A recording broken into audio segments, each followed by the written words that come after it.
Muy buenos días, mis hermanos. Soy un poco flojo, ¿no? Pero, a ver. Muy buenos días. A ver. Un poco mejor, ¿no? Un placer poder compartir juntos la palabra en esta mañana. Le damos bienvenida a aquellos que nos visitan, a aquellos que están acá quizás por primera vez.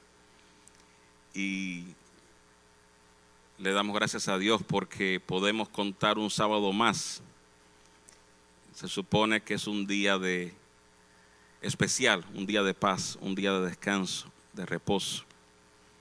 Y si es la primera vez que has venido a nuestra iglesia y no conoces mucho sobre este día, solo te puedo decir en pocas palabras que es un día muy especial que Dios quiere que tú te relajes, que cambies tu mente hacia otras cosas, que no sean los viles, el trabajo y las luchas de cada día, y que le pidas a Jesús que ponga en tu corazón paz.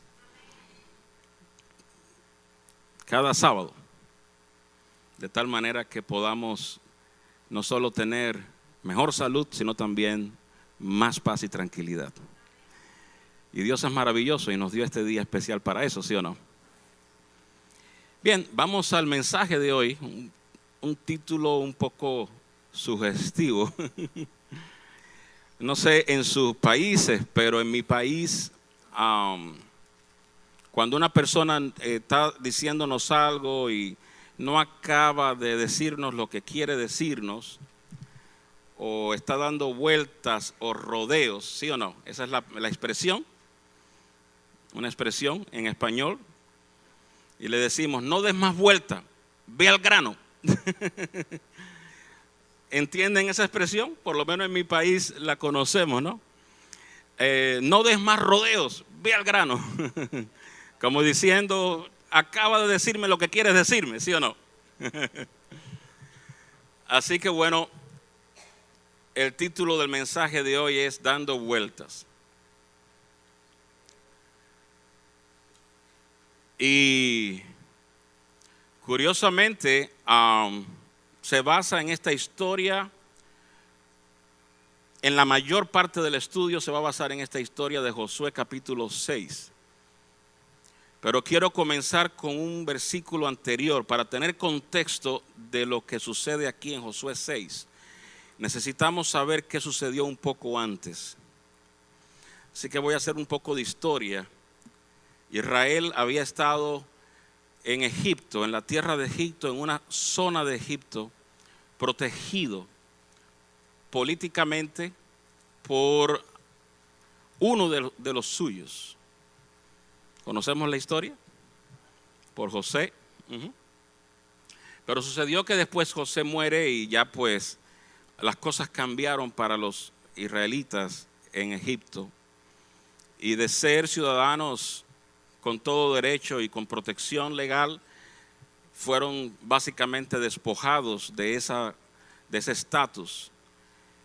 Y de la noche a la mañana, más o menos en la historia, poco a poco, se fueron convirtiendo en esclavos. Hasta que finalmente llega la época en la que todos los israelitas están esclavizados, son esclavos, están forzados a trabajar para el imperio egipcio. Y dicho sea de paso, era un imperio que en el momento era muy poderoso. Y surge Moisés. ¿Se acuerdan de la historia de Moisés, más o menos?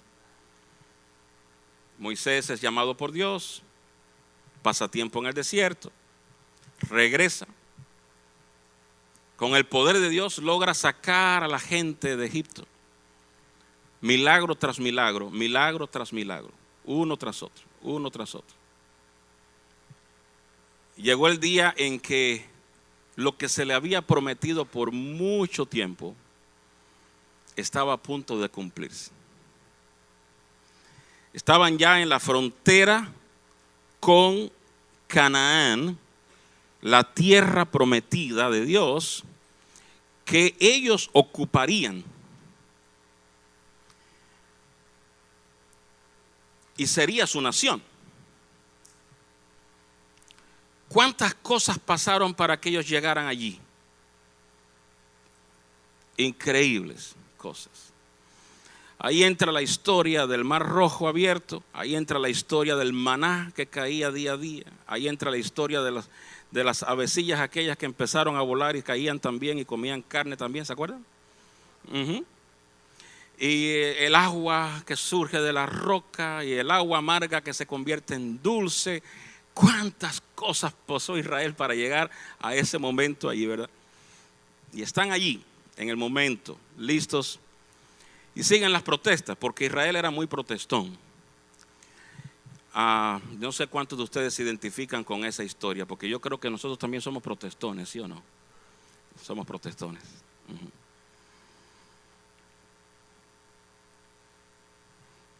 Desde niños somos protestones. Yo quiero cereal. Y lo que hay es avena. Y a veces yo le digo a los sobrinos, ¿tú sabes cuántos niños no tienen ni avena, ni cereal, ni nada?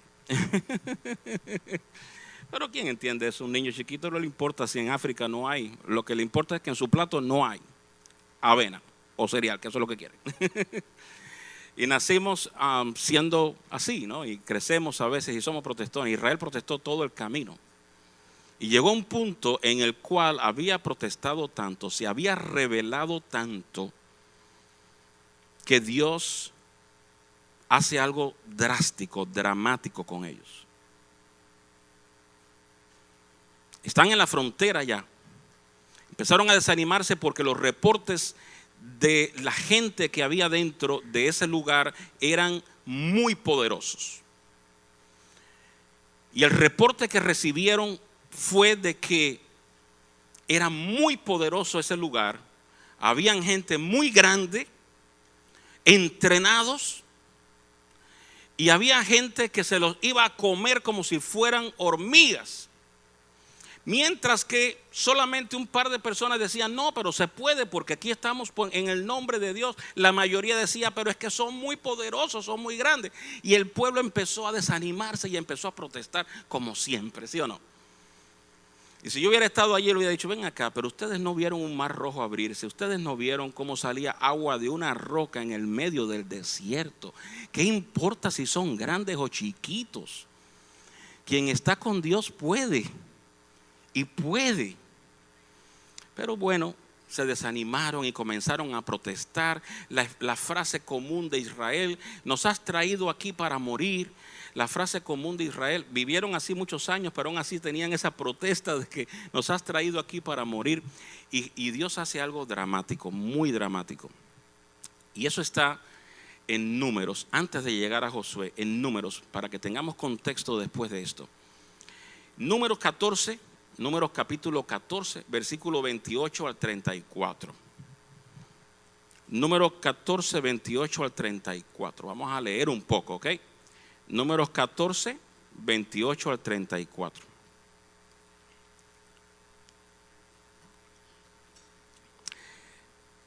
Diles, vivo yo, dice Jehová, que según habéis hablado a mis oídos, así haré yo con vosotros. Escuchen qué dramático esto. No olviden, están en la frontera, listos para entrar, listos para conquistar esa tierra. Dice Dios, en este desierto caerán vuestros cuerpos, todo el número de los que fueron contados de entre vosotros, de 20 años para abajo, los cuales han murmurado contra mí. De 20 años para arriba. ¿Qué dije yo? Ok, ustedes entendieron, hermano. Ya van 50, ok. Vamos ahí. A excepción de Caleb, hijo de Jefón, los dos, y Josué fueron los que fueron positivos en el reporte. Ninguno de vosotros entrará en la tierra por la cual alcé mi mano y juré que os haría habitar en ella. Terrible. Pero a vuestros niños, de los cuales dijisteis que se convertirían en botín de guerra, yo a ellos los introduciré y ellos conocerán la tierra que vosotros despreciasteis. En cuanto a vosotros, vuestros cuerpos caerán en este desierto. Vuestros hijos andarán pastoreando en el desierto 40 años. Estaban a punto de entrar. Estaban a punto de lograr su objetivo de conquistar la tierra prometida. Canaán está a la vista. Y ahora Dios les está diciendo, como ustedes han sido tan cabeciduros, estoy hablando en cubano, o en otra, testarudos, murmurando todo el tiempo y diciendo que mira esto, que nuestros hijos van a morir aquí. Bueno, esos hijos que ustedes dijeron que van a morir aquí, esos hijos, esos niños son los que van a entrar. Ustedes aquí se quedan y van a estar 40 años aquí en el desierto. Se dice fácil, pero 40 años son 40 años.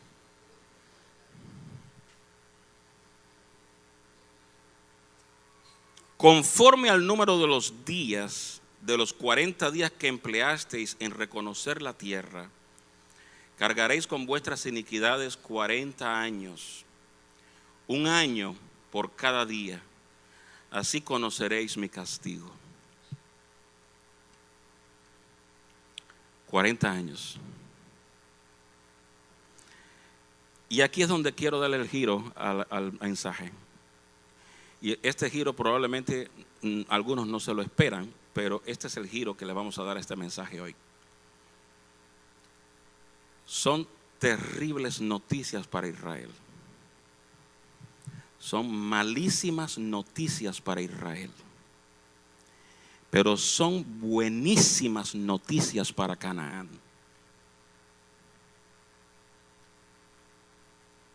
Qué silencio. Voy a decir esto de nuevo. Son terribles noticias para Israel, pero son buenísimas noticias para Canaán. Porque son 40 años, ¿sí o no? Y aquí es donde viene el giro. Porque quiero decirte que en este sermón, en este mensaje, quien da las vueltas es Dios. En este estudio, quien da las vueltas es Dios. Dios acaba de darle a Canaán 40 años más de oportunidad. Nosotros estamos acostumbrados a ver las cosas desde nuestra perspectiva siempre, como seres humanos. Mi familia, mi casa, mi religión, mi iglesia. No que sea adventista, no que sea bautista, no que sea pentecostal. Y cuando leemos la Biblia, seguimos con esa perspectiva y vemos las cosas desde el punto de vista de Israel. Porque Israel es el pueblo de Dios. Y yo me identifico por ser parte del pueblo de Dios. Por lo tanto, cuando yo veo las cosas en la Biblia y leo las cosas en la Biblia, las voy a ver y leer de acuerdo a la perspectiva de mi pueblo, de Israel. Pero el problema aquí es que Dios no ve las perspectivas como yo las veo. Quiero darte la noticia hoy que Dios también amaba a los cananeos. Yo no sé si tú crees eso o no.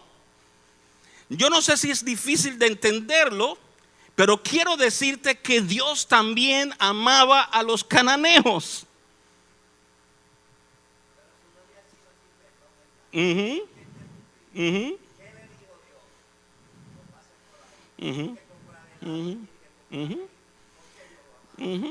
Dios amaba a los cananeos. Ahora resulta que Dios les está dando a los cananeos a quien Él ama. Y yo quiero que ahora vires tu mente completamente, gires completamente la perspectiva y dejes de mirarla desde el punto de vista de Israel. Y ahora la veas desde el punto de vista de los cananeos. Dios está cumpliendo un doble objetivo aquí. Hay gente murmurona en el pueblo y se van a quedar aquí. Sí, es resultado de su rebeldía. Pero Dios es experto en hacer con una acción 15 cosas a la vez. Solo Él puede hacer eso. Cumple el objetivo de darle la lección a Israel por su rebeldía, pero también cumple el objetivo de darle 40 años más de oportunidad a un pueblo que también Él ama. Y dicho sea de paso, quien va a darles el mensaje a ese pueblo por 40 años es su pueblo, Israel. 40 años de oportunidad. Y fíjate tú, que cada vez que el pueblo de Israel tenía un milagro, y mira que tuvo milagros en esos 40 años, esa noticia se metía adentro, allá adentro, en Canaán. Esa noticia entraba. Cada milagro,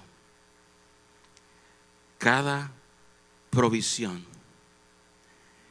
cada sanidad que Israel gozaba por la protección de Dios, era un testimonio de quién es Dios con un pueblo.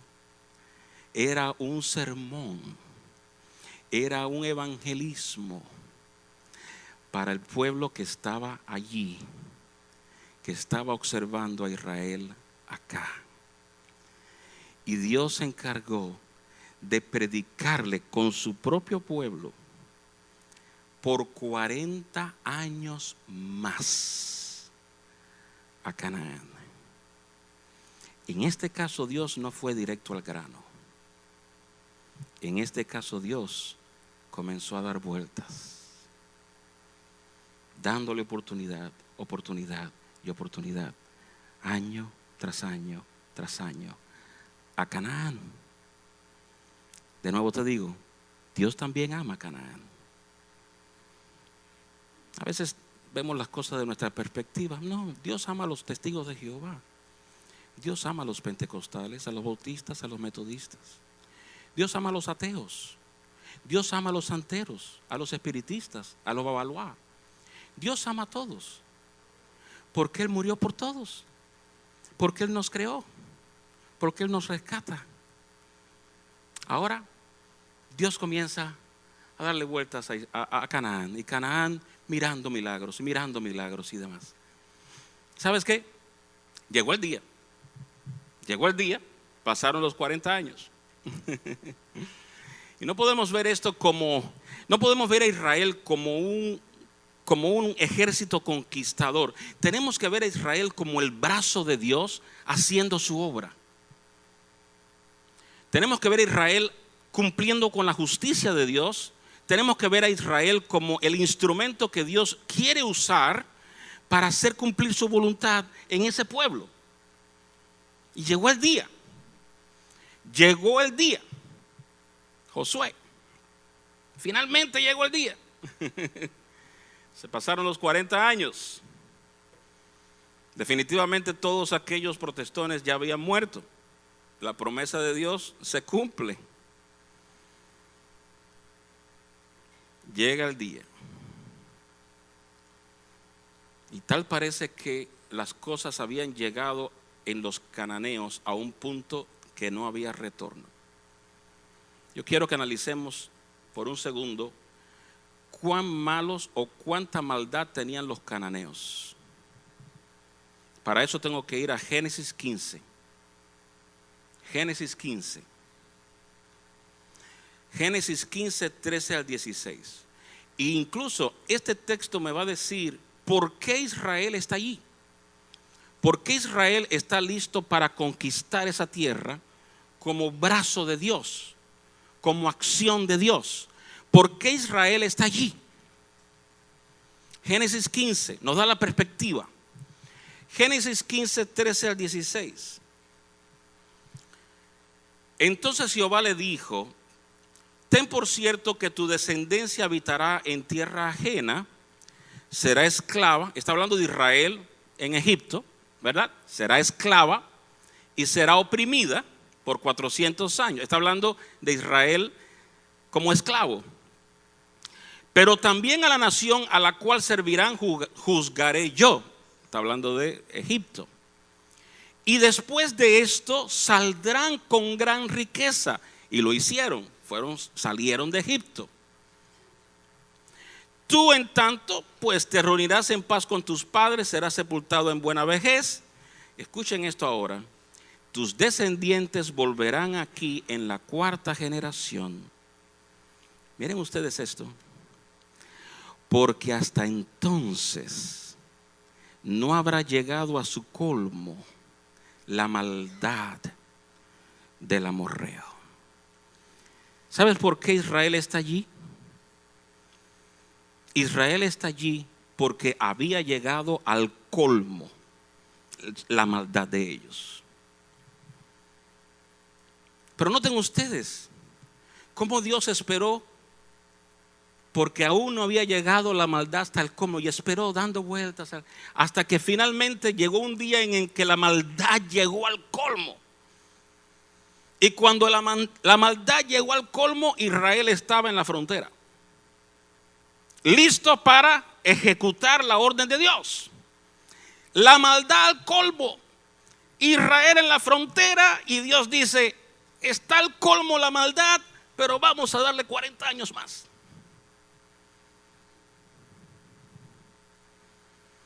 Porque Dios ama a los cananeos también. Yo quiero poner aquí ya la primera pausa. No importa si tu maldad ha llegado al colmo.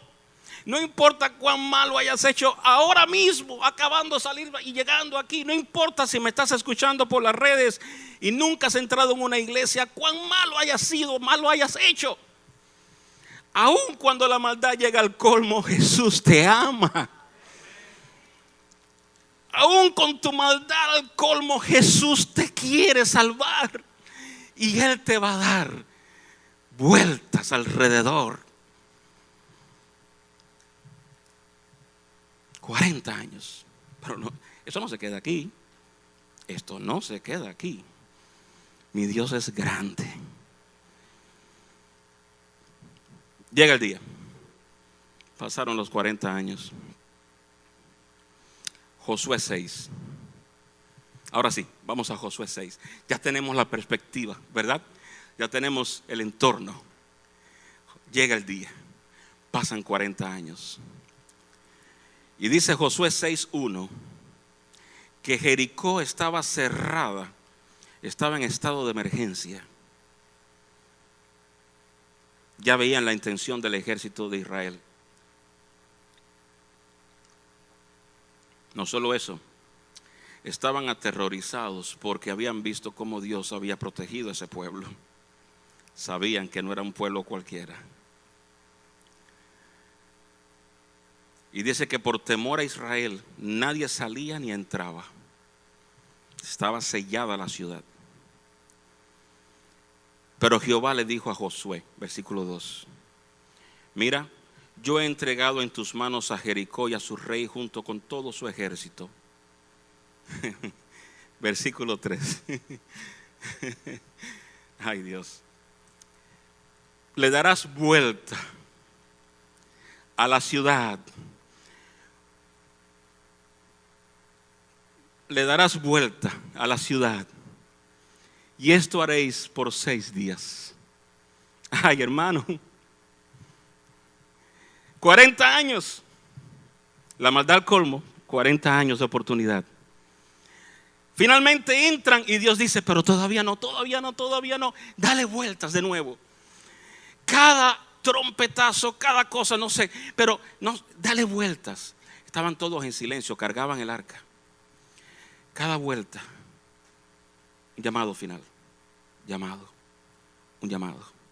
Porque Dios ama a los cananeos. Llega el séptimo día.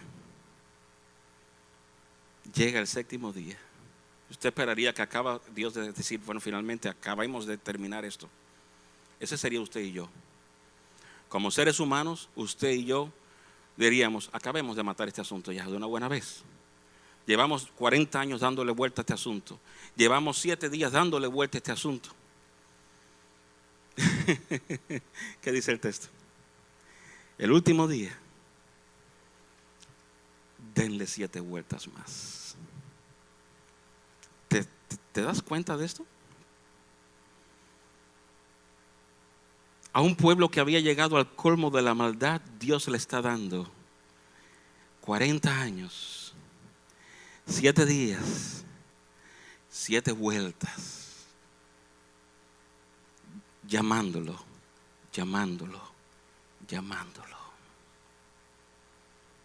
Y finalmente entraron, ¿sí o no?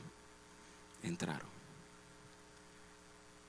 Yo quiero que tú sepas una cosa. Del mismo modo Jesús te ama. Y Él sigue dando vueltas alrededor tuyo para que tú entregues tu vida a Él. Y no importa cuánto hayas hecho o cuán bajo hayas caído, Él te dará vueltas y vueltas día a día. 40 años, 7 días. Y en el último día todavía no quiere ir, no quiere destruir, no quiere eliminar, porque ama a los cananeos. Le da 7 vueltas más. Y Dios te dará a ti 40 años, 7 vueltas, 7 días, hasta que llegues a un convencimiento de que Él te ama. Y solo te va a quedar o aceptarlo o rechazarlo. Antes de llegar a la historia de quién dentro de todo ese pueblo de Canaán en realidad logró aprovechar esto, porque hay una persona que lo logró hacer. Quiero decirte que el modo de Dios actuar no solo fue allí, ese modo no solo fue allí. Tengo la historia, por ejemplo, de Acán. Un poco después de esta historia, Acán se roba unas cosas que no le pertenecían. Dios había dicho que no tomaran nada de ellos. Y Acán se agarró unos detallitos allí, ¿verdad? Un oro y unas cositas, y las guardó y las escondió en su cabaña. Y si soy yo y conozco quién hizo el problema, quién metió la pata, quién hizo lo incorrecto, si soy yo, un ser humano, digo, y sé quién fue, digo, vayan y a donde Acán, ahí está. Pero Dios ama a Acán. No solo ama al cananeo, Dios también ama a Acán. Sí, aquel que está guardando y ocultando cosas allí que nadie sabe, pero que tú sí sabes, Dios te ama también. Y fíjate tú que no dice vayan a la tienda de Acán. Él no dice eso. Echen suerte, le dijo Dios. Y cayó sobre la tribu. Y Acán dice, bueno, se va acercando el asunto, pero está lejos todavía. Echen suerte de nuevo. Y cayó sobre la familia. Y Acán dice, está más cerca. Era hora. Es Dios dando vueltas. Es Dios dándole vueltas alrededor. Acaba de decir que tú hiciste esto, arrepiéntete y listo. Dios dando vueltas, porque Él no quiere la muerte del impío. Él quiere que el impío proceda a arrepentimiento y se salve. Él no quiere que tú te mueras. Él no quiere que tú sufras. Él quiere salvarte. Desesperadamente quiere salvarte. Él murió en la cruz del Calvario por ti y por mí. Es su sangre. Por lo tanto, Él te va a dar vueltas y vueltas. Y finalmente Dios dice, vuelvan a echar suertes de nuevo. Y bueno, ya cayó sobre la casa. Ya la cosa ya es ahí mismo. Aún tenía un chance. Y el terco no acaba de entender que Dios sabe que es Él. Y le está dando vueltas. Primero la tribu y luego la familia. Y finalmente la casa. Todavía tenía chance, oportunidad. Porque Dios da oportunidad y oportunidad y oportunidad. hasta que finalmente la suerte cayó sobre quién, sobre Acán. Fue su destrucción. Pero mira que Dios le dio vuelta al asunto, porque no quería su destrucción, quería su salvación. ¿Sí o no? Tengo otra historia más. Nínive. ¿Se acuerdan de Nínive? Le dice a Jonás: ve y dile a Nínive que será destruida. Si por Jonás hubiera sido, yo creo que el mismo día que llega, dice, para ahorrar tiempo y pasaje, que descienda fuego. ¡Pum! Ya, hasta luego, nos vamos. Listo. Ese habría sido Jonás. ¿Sí o no? Tengo esta prueba bíblica. Se puso triste cuando no sucedió. 40 días. Nínive aceptó. Nínive retornó. Nínive se entregó. Nínive se arrepintió. Nínive aprovechó. Y Nínive no se quemó. No fue destruida. Y es un ejemplo claro de qué sucede cuando tú aprovechas las vueltas que Dios te está dando. Mira, cada sermón que escuchas es una vuelta de Dios dándote. Cada testimonio en tu familia, cada sanidad, cada pequeño detalle que Dios está mostrándote, es Dios dándote vueltas y vueltas, llamándote para que te acerques y te entregues a Él. ¿Y sabes qué sucede cuando decides entregarte a Él? Hay sanidad, hay perdón, hay reconciliación, hay redención, hay salvación. Es su sangre. Hay paz. ¿Sabes quién fue la única persona que aparece en la historia bíblica que aprovechó el tiempo? Una prostituta de Jericó. Miren ustedes eso. Una prostituta. No puedo decir la otra palabra que los españoles dicen tan claramente, porque no puedo decirle aquí, me cancelan todo. Hasta YouTube creo que lo cancelan. No puedo. Y la iglesia creo que no predicaría más si digo esa palabra. Pero una prostituta, ella recibió a un grupo de personas de Israel. Ella les dio inteligencia, les dijo lo que estaba sucediendo, y ellos le dijeron: haz esto, pon un listón, un cordón, un paño rojo. Pon un paño rojo. Josué 6:17, sigue siendo Josué 6:17. No solo ella sería salvada, de acuerdo a Josué 6:17, sino todos los que estuvieran en su casa. Y esto me recuerda, porque qué curioso que el paño era rojo. Porque esto me recuerda que esos que estaban hablando con ella también se salvaron del mismo modo. Tiempo atrás, más de 40 años atrás, poco más, poquito más de 40 años, casi 40 años atrás y unos meses. Ellos estaban en Egipto, sus padres estaban en Egipto. En realidad ni siquiera ellos, sus padres estaban en Egipto. Ellos eran niños cuando eso. Quizás algunos incluso nacieron en el desierto. Y posiblemente entre ellos había algún primogénito aquí y allá. Y allá en Egipto se dio una orden. ¿Cuál era la orden? Éxodo 12. Todos los niños primogénitos morirían. Todos. Versículos 12 y 13. Yo pasaré aquella noche por la tierra de Egipto, dijo Dios, y heriré a todo primogénito en la tierra de Egipto.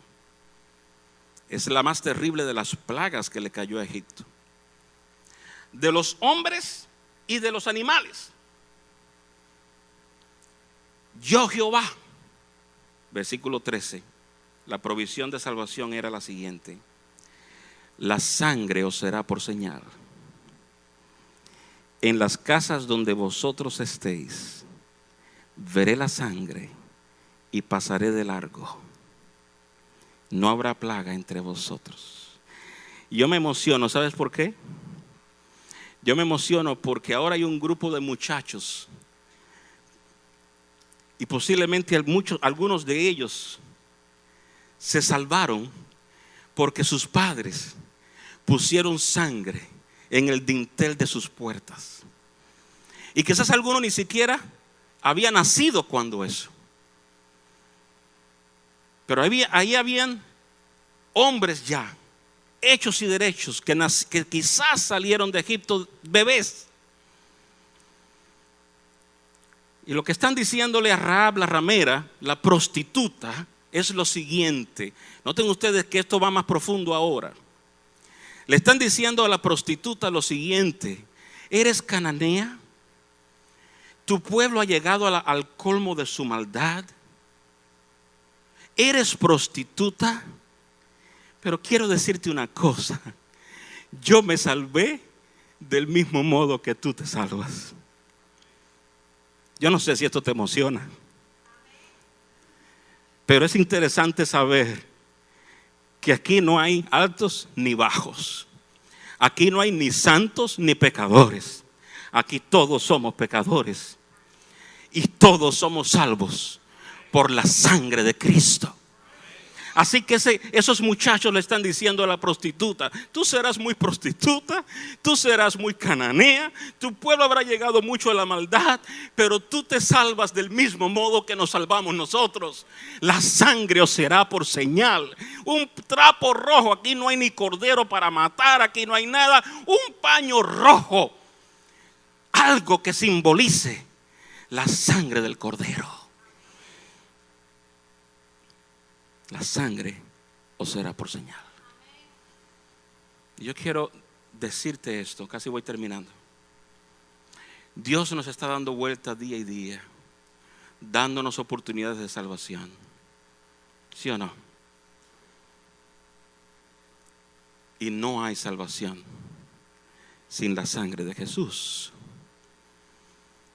¿Sabes qué le hubiera pasado a todo ese pueblo si en lugar de estar aterrorizados se hubieran entregado y cambiado su manera de ser? Lo mismo que le pasó a Nínive. Hubieran aprovechado esos 40 años, 7 días y 7 vueltas más para entregar sus vidas al Señor. Y la sangre sería la señal. En sus puertas y en sus ventanas tendrían oportunidad de salvación. Solo una persona y los que estaban en su casa. Yo quiero decirte esto: el modo de salvarnos no cambia hoy día. La sangre sigue siendo la señal. Mira, cuando llegó ese día en Egipto, se salvaron egipcios. Creyeron y pusieron la sangre en sus puertas. Ese día en Egipto no era acerca de hombres o mujeres. Ese día no era acerca de esclavos o libres. No era acerca de judíos y egipcios. Ese día era acerca de la sangre del Cordero. Y cuando Cristo venga, ese día no será acerca de adventistas o bautistas. No será acerca de santos o puros, o injustos o pecadores. Ese día no será de ricos o pobres. Ese día no será acerca de hombres o mujeres, de bautismos o no bautismos, de ordenaciones o no ordenaciones. Ese día será acerca de la sangre del Cordero. Y si tú estás refugiado en la sangre del Cordero, hay salvación, hay vida eterna. Quiero concluir diciéndote preguntándote una cosa. Quizás esta no lo habíamos pensado tampoco, quizás no lo habías pensado. Te voy a preguntar esto.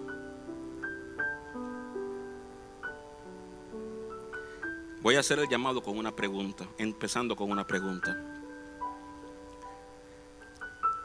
¿Qué edad tú crees habría tenido Rahab cuando Israel llegó a las fronteras 40 años atrás? ¿Habías pensado en eso? ¿Qué edad habría tenido Rahab cuando Israel llegó al comienzo a las fronteras 40 años atrás? ¿Qué edad habría tenido Rahab? No sé. La Biblia no lo dice. Quizás no había nacido. Quizás ya había nacido y era una niña. Mira tú esto. Dios esperó por Rahab. Me parece increíble pensarlo, pero no puedo pensar otra cosa, porque Dios conoce todo. Él sabía que habría una persona en ese pueblo rebelde y que su colmo había llegado a la maldad. Él sabía que había una persona que Él podía salvar. ¿Tú te acuerdas de la historia aquella historia de Abraham con Dios? Señor, ¿y si hay 10? Por 10 no los destruyo. Yo me erizo. Señor, ¿y si hay uno? ¿Y si hay uno? Dios dice, por uno no los destruyo. Ese uno era Rahab, una niñita posiblemente. Aún no era prostituta. Aún no había crecido. Aún no había enfrentado los problemas de su vida. Aún no había llegado a las terribles decisiones que la llevaron al camino de degradación que ella llevó. Aún no había cometido los errores que cometió después. No había hecho nada de eso. Y Dios esperó pacientemente por una mujer. Esperó y su vida transcurrió. Y observó cómo cometía sus errores. Y observó cómo hacía todas las decisiones equivocadas. Y observó las condiciones que probablemente la empujaron hacia esa vida. Sabía y conocía su corazón. Y esperó 40 años, 7 días y 7 vueltas, hasta que pudo entrar. Y por una, y salvó a esa una y su familia. Porque Dios ama tanto al ser humano que por uno habría venido a morir a este planeta. Y ese uno soy yo. Y ese uno eres tú. Y te espera toda la vida, si tiene que esperarte. Y deja que cometas todos los errores que hayas cometido. Y observa cómo haces decisiones equivocadas y caes en caminos que Él no quiere. Pero uno, si es uno, Él salva. ¿Qué edad tendría Rahab? No lo sé, pero tuvo a todo un pueblo dándole vueltas alrededor de aquella nación hasta que esa una persona estaba lista para ser salvada por Dios. Yo no sé cuánto tiempo Dios ha estado esperando por ti. Este sermón es una vuelta más que Dios está dándole a tu vida, llamándote. Él te ha observado toda la vida. Él ha observado tus errores. Él ha observado tus decisiones. Y está dándote vueltas y vueltas, oportunidades y oportunidades. Y créeme, Él quiere salvarte porque te ama. Si tiene que esperar a toda una nación para que tú estés listo, esperará toda una nación por 40 años, 7 días y 7 vueltas para que tú te salves. Porque para ese Dios que tenemos tú eres extremadamente valioso y precioso. ¿Lo crees? ¿Será que le dirás a Jesús hoy: no importa de dónde vengo, no importa quién soy, la sangre será mi señal? ¿Será que le dirás al Señor hoy: no importa, yo quiero que la sangre de Jesús sea la señal de mi salvación? Si eso quieres, ponte de pie, ven al frente, vamos a orar juntos, porque Dios sigue dando vueltas y vueltas a tu alrededor, dándote oportunidad y oportunidad de salvación. Vamos a orar. Eterno Padre, gracias porque eres un Dios de misericordia. Gracias porque eres un Dios de amor. Gracias, Señor, porque en tu gran misericordia detuviste a un pueblo. Es verdad, habían sido rebeldes y tenían que cumplir su consecuencia, pero en el mismo tiempo le estabas dando tiempo a una personita, a Rahab, para que estuviera lista para recibir a tu pueblo, no como un brazo de justicia, sino como un brazo de misericordia. Ayúdanos, mi Dios, porque un día llegará en el que te recibamos a ti. Tristemente, para algunos podría ser un brazo terrible de justicia, pero la sangre es nuestra señal. Ayúdanos para que la sangre de Jesús limpie nuestra vida, que podamos poner esa sangre en el dintel de nuestra puerta, de nuestro corazón, y en lugar de recibirte como un brazo de justicia o vengador, sea un brazo de misericordia y de recompensa eterna. Que podamos recibirte con los brazos abiertos. Gracias, mi Dios, porque no eres presto en condenar, porque no eres presto en destruir, porque no eres presto en castigar. Al contrario, eres tardo para la ira,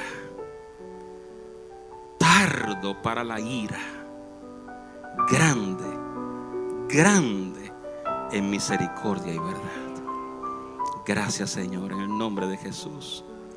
Amén. Bendiciones.